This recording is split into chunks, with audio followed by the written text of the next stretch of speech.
All right, we should be starting up soon.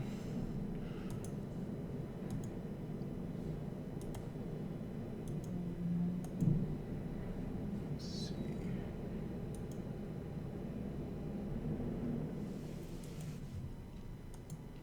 I think I have to wait till 11 on the dot. Let's see. All right, I think we're up.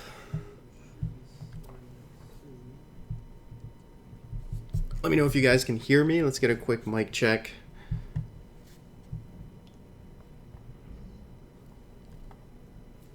I think we're good though, but let me know if you guys can hear me. Just drop a yes in the chat. I think I have to wait till 11 on the dot. I think we're up. All right. I think we're up.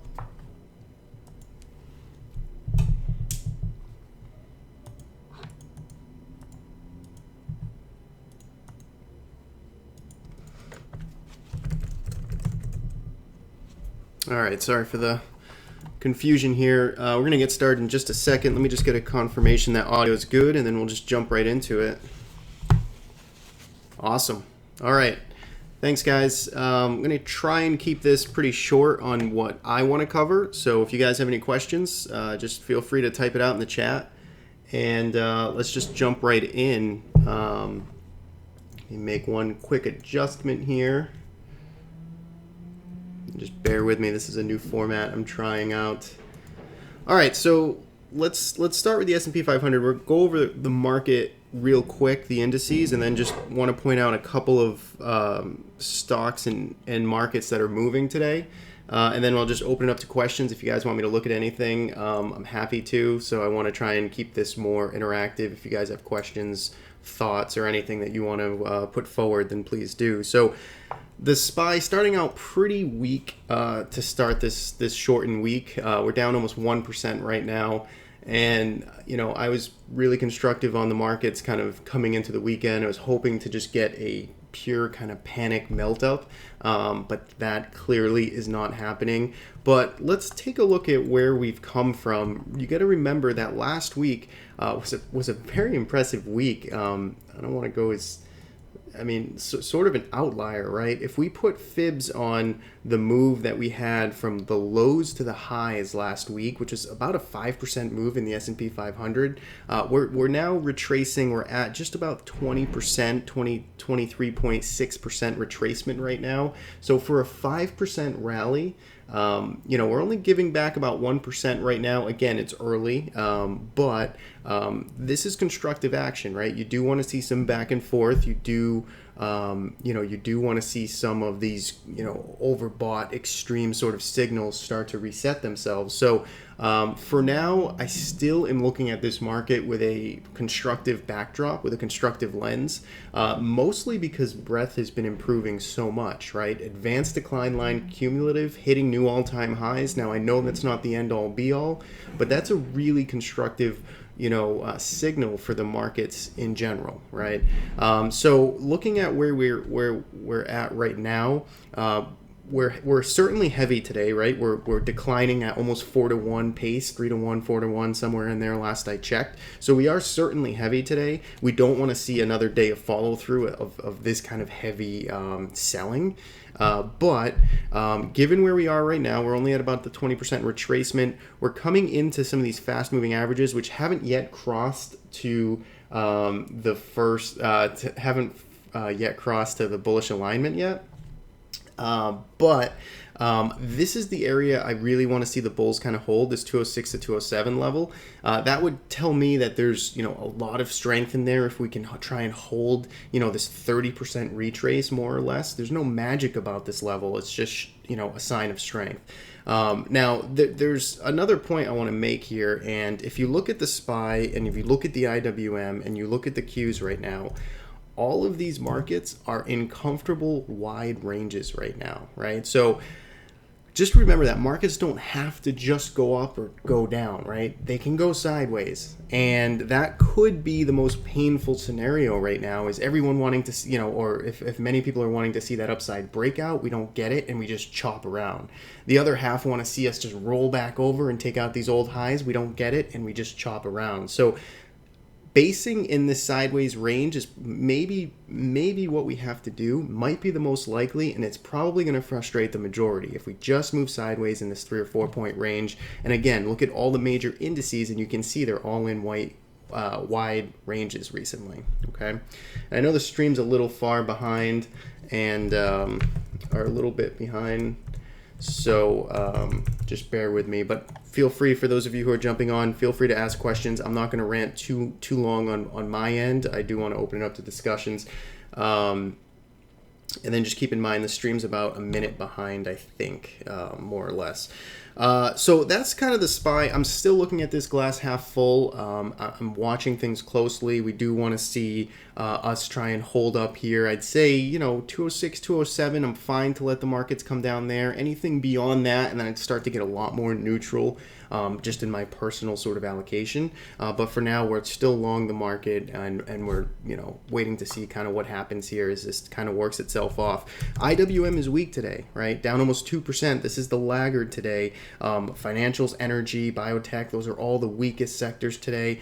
So that is a bit concerning. Those small caps, risk appetite. And then the Qs just kind of sideways here. The same thing with the SPY. Again, you can see they're already challenging that 8 and 20 period EMA.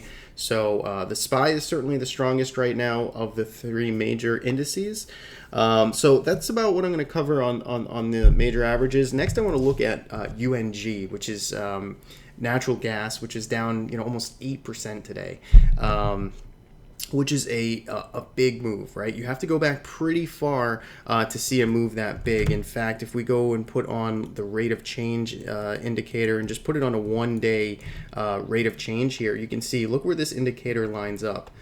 There's not many days, again, if you're looking at the bottom of my screen here, there's not many days where we can get a 60-cent move in UNG, and you can see we're getting that today, which is certainly extreme. And I want to point this out, that this is a market that is making new highs recently. We've had new momentum highs. So whenever you get, from my experience, a big 1-day sell-off in a market that's been in a clear, strong uptrend recently, making new momentum highs, breaking out, that's an opportunity to get long. That's an opportunity to buy. Now, it's not a guarantee. I'm not saying load the boat.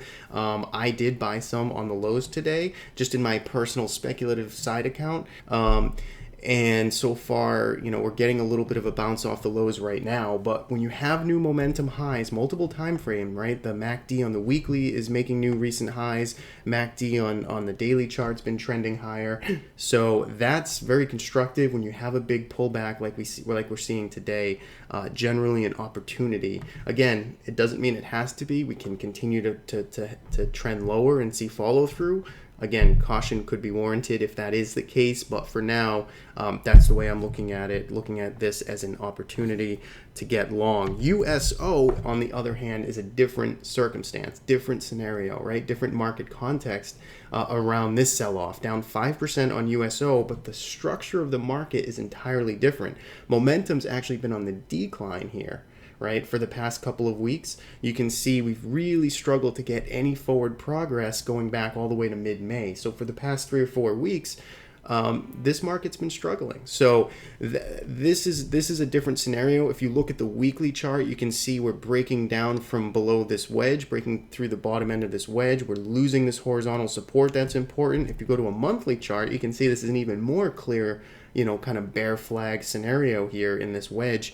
So USO is a different animal. I would look to be shorting this. This looks like an interesting short opportunity, and could see further downside. So completely different between natural gas and USO, the way I'm reading these markets. Again, you can see MACD making new momentum lows, and the 8 and 20 starting to curl over. So that's sort of my take on natural gas and USO. Again, for anybody that's joining late, feel free to ask questions in the chat. The stream's about 60 seconds behind. And then feel free to just chime in if if you can't hear me or if anything's cutting out. Finally, I want to look at two other markets here, and then I have a few trade ideas if you're interested. If not, I'm just looking to take some questions. XLU, actually, let's start with TLT because this is just a monster move here. Now, again, MACD making new highs here, so momentum is still on extreme highs. Perhaps this is some type of blow off, or it's just a really strong trend and there's more to go. We're only going to know in hindsight, so it's tough. To me, TLT, if you're not involved in this, I still can't get short this market. It's just not my style. I know some people are interested in looking for the reversal here. I just don't like doing that. I will say, though, if you want to throw some Bollinger Bands on here and take a look at what the TLT looks like, you can see today we're going to have a first entire session outside of the standard 2 and 20 Bollinger Band here. So out of this top end of the 2 standard deviation Bollinger Band, this is extreme, right? This is extreme. We usually don't get moves like this. So, can it sustain? I don't know. Again, if there's real panic and this buying panic up here, it can continue. So just be careful if you're trying to short this. Weekly time frame, you can see it's completely exceeded the weekly upper end Bollinger Band. This doesn't happen too often. We've seen it, ride that upper Bollinger Band higher, but to get fully above it is not something that happens very often in TLT. So again, I do recognize that this is extreme circumstances, but at this point, I still don't see a reason to just jump in blindly on the short side. You do want to be careful there in TLT. Now that leads me to XLU utilities, which is closely tied to yields. As yields go down, people look for opportunities to capture yield, and that naturally leads to utilities, which all pay nice dividends. This is a trade that we're still in. We got long this back here on the 27th of Monday. Last week, and so far so good. We've taken some profits. We're still in it. Again, this is one, if you throw Bollinger Bands on this, it's pushing from the outside. It's pushing through the top end of that Bollinger Band. So this is an extreme circumstance as well. You can see momentum making new highs, but we're sticking with this. We're trimming some profits, and we're looking to, probably exit this, maybe even today, tomorrow, the next couple of days, depending on how this price action unfolds. But for now, a nice strong momentum breakout. We're sticking with it, trying to ride it as long as we can. But XLU, kind of hand in hand with TLT, is the trade that I'm interested in, and one that we're luckily participating in. All right, so I see a couple of these questions. So let's see. So silver and gold, yeah, we'll take a look at that. Auto parts sector, give me an ETF on that one, Samir. I'm not familiar what the ETF would be. I know individual names, but let me know if there's an ETF on that auto parts sector. I'll look at silver and gold though, because that was a question that came up. Silver is one that I've been involved in for a long time now. Back here in April with my longer term account, and I've been writing calls against it, and I currently wrote the 19 calls that expire in a few weeks. So I might finally get called away from this position. But silver, again, this is one that's pretty interesting to put the rate of change indicator on there. And again, it's not an end-all, be-all indicator, but it's always interesting to see when you see these big spikes in silver. And take a look at the weekly spike we had last week, which is an extreme reading, right? We usually don't have a 10%, 11% move in silver. In fact, you have to go all the way back to 2013 to find a week that was that high. As far as return goes. So that always is usually going to put some type of short-term top in there. Again, it's a sign of extreme strength, which means the trend is likely to continue. But in the very short term, you might have a trading opportunity in the opposite direction. So for silver, though, I still like everything about this. You can see, though, we are coming into a lot of previous supply. So this previous base that we were in for 2 years in silver, we're coming right into that level right now. So this $19 level, you'd expect some resistance, some hesitation here. There's a lot of previous supply in here. So if there's long-term silver holders, they're going to be unloading. Again, that was 2 years ago. So you have to realize that supply does have memory and as far as recency goes, but it's still a level that you want to pay attention to. So for me, silver is strong momentum. The trend is higher, right? We've clearly broken out to the upside. Short term, we're overbought. Again, I use that always kind of, overbought, but it's strength, right? Overbought to me is always a sign of strength, right? But it just means you need to kind of pick your spots carefully in the short term. So I like it. Again, I mentioned this inverted head and shoulders pattern that we sort of broke out from, and this measured move probably is basically where we are. If you're a fan of measured moves and you want to take the depth of this pattern here and put it right into here, we made it basically an exact measured move.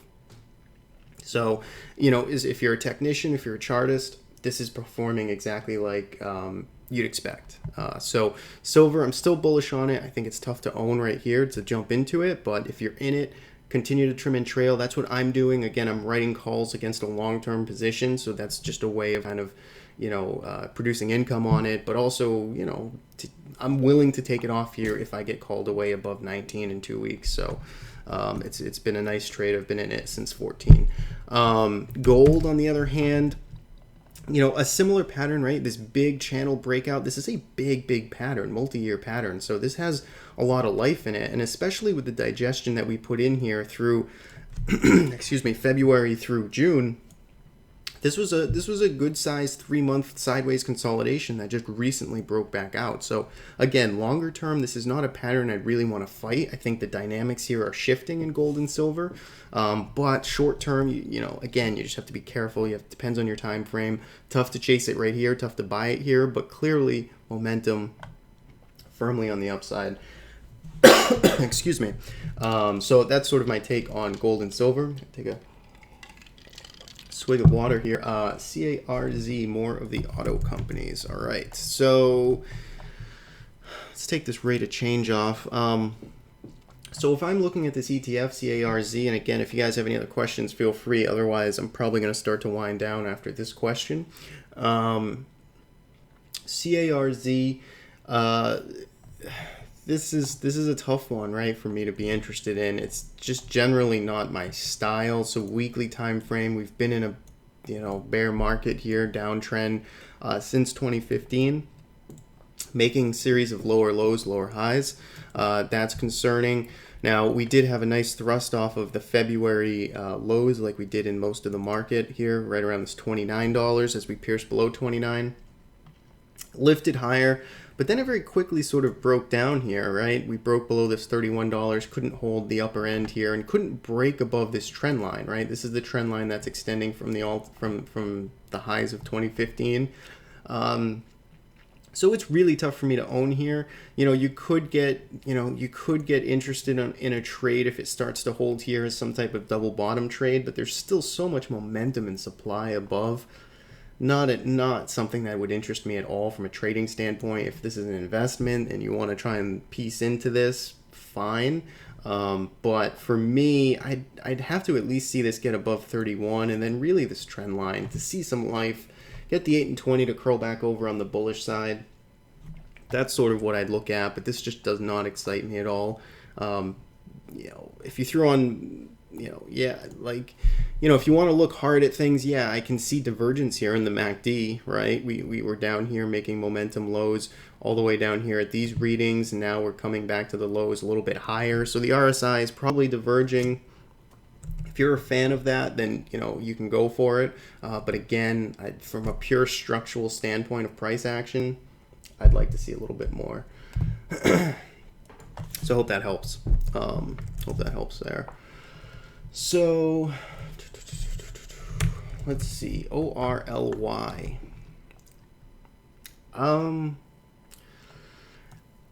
So I see what you're saying here, because this is in that, I'm assuming this is in that ETF.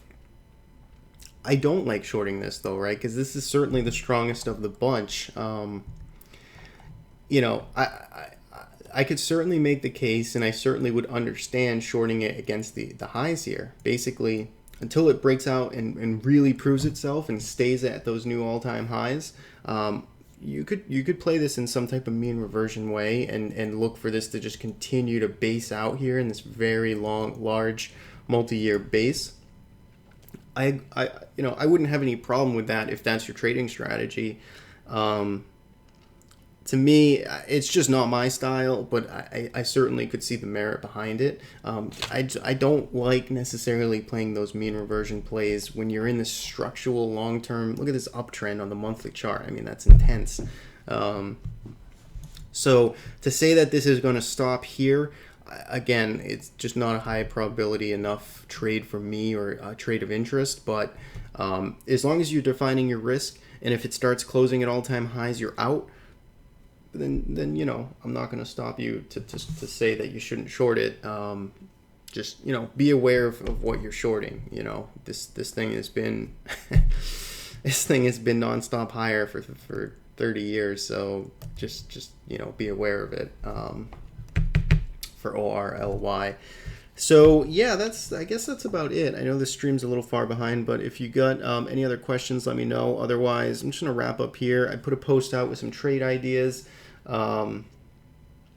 that we're looking at. You can head to just check the stream. That, you know, check my Twitter, stock tweets. You'll see the recent post out there on See It Market. Yeah, one last, sure, I'll take that. COR. Yeah, one last chart, COR. I like this one. I mean, again, look at this weekly chart, monster, right? All-time highs. I like that it's at all-time highs, but it's really extended now on lots of time frames. So if we go to put Bollinger Bands on here, let's just see what that thing looks like. So it's riding the upper Bollinger Band. There's a lot of strength there. The only issue I have with this is, you know, I'm a momentum trader, right? So I like when things are stretched, right? When people start saying things are overbought, that's typically when I start to get really interested in the stock, because I like overbought, I like momentum, I like strength. That's what we trade. But I tend to like it after it's had some time of sort of basing out, recharging, refueling, creating doubt, you know, moving sideways. This hasn't done that. This is just parabolic trend higher. So it's just tough to know.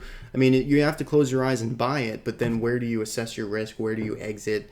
You can use a simple moving average, but again, it just comes down to time, strategy really, and trying to time something like this. I like it. If you're in it, stick with it. You know, trim and trail, as the saying goes. Continue to raise your stop, take profits along the way. If you're looking to buy this today, I couldn't, you know, I couldn't without you know, without having a better place to sort of base my risk on, and letting the stock sort of recharge and you know, kind of moving like that. So that's about it. So I hope this video helped. If you guys have any other questions, ping me. It's a new format. If you like the format, you know, feel free to let me know as well. Just doing the live streams, so something I'll probably do more of in the future. But hope everybody had a great 4th, and I'll be around. I'll stick around for just another second as this sort of catches up. But thanks for tuning in, guys, and let me know what you think. Take a look at what the SPY is doing again. Nice. So we get a little bounce coming. Awesome. Glad you guys enjoyed.